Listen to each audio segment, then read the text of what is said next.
Si vous voulez cacher quelque chose à un noir, mettez-le dans un livre. Ça, c'est ce qu'il disait de nous il y a quelque temps. Est-ce que c'est toujours d'actualité? Voyons ça ensemble.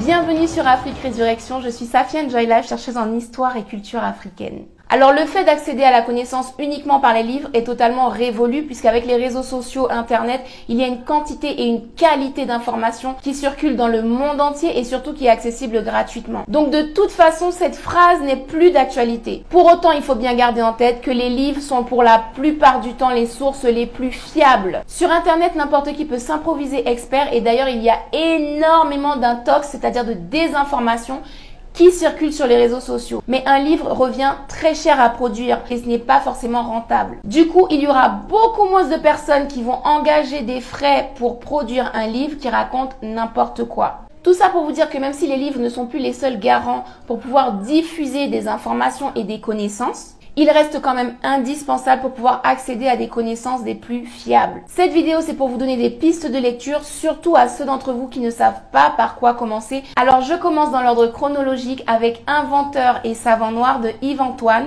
qui a été publié en 1998 pour la première fois. Il faut bien comprendre qu'à cette époque, il n'y a pas de réseaux sociaux, Internet n'est vraiment pas répandu dans le grand public. Et du coup, si ce n'est pas à travers les livres, eh bien, on ne peut pas accéder à ce genre d'informations.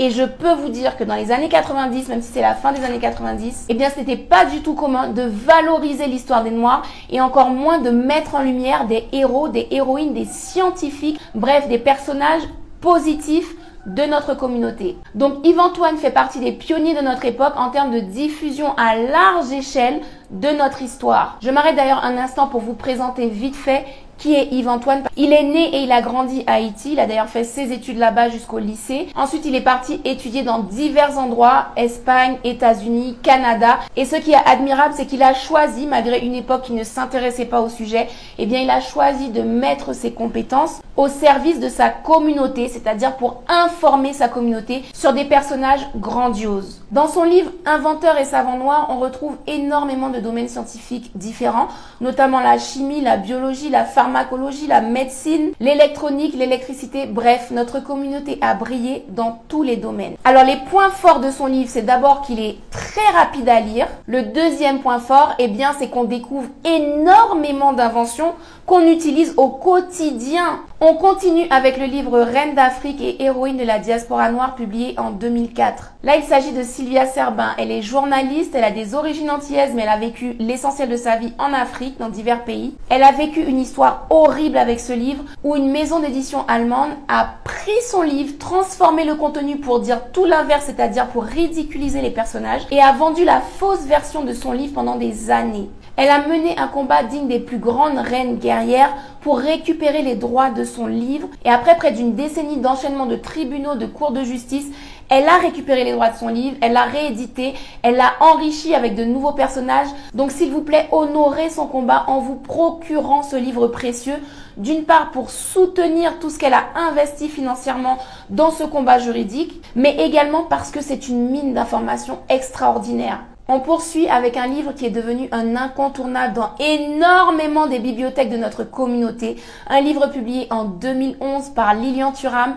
Il s'agit bien évidemment de Mes étoiles noires de Lucie à Barack Obama. Dans ce livre, on va retrouver une quarantaine de figures qui ont accompli des prouesses. Il y a des champions olympiques, des politiciens, des philosophes, des écrivains. Bref, vous allez forcément trouver le ou les personnages qui vont vous toucher et vous inspirer. Lilian Thuram, est-ce que j'ai besoin de le présenter ? Footballeur professionnel, champion d'Europe, champion du monde en 1998. En tous les cas, au moment de sa publication, Mes étoiles noires a répondu à un vrai vide qui existait dans le milieu francophone et surtout français concernant le fait d'avoir des figures représentatives, positives pour notre communauté. Alors ceux et celles qui ont regardé jusque-là, je vous invite à participer à un challenge que j'ai lancé il n'y a pas si longtemps. Il s'agit de montrer en 1 minute les plus belles pièces de votre bibliothèque en termes d'histoire et de culture afro. Donc si vous souhaitez profiter de ce challenge pour faire découvrir des perles de notre littérature, utilisez le hashtag Walkbook Challenge. Sur ce, on se retrouve très prochainement pour une autre chronique sur Afrique Résurrection.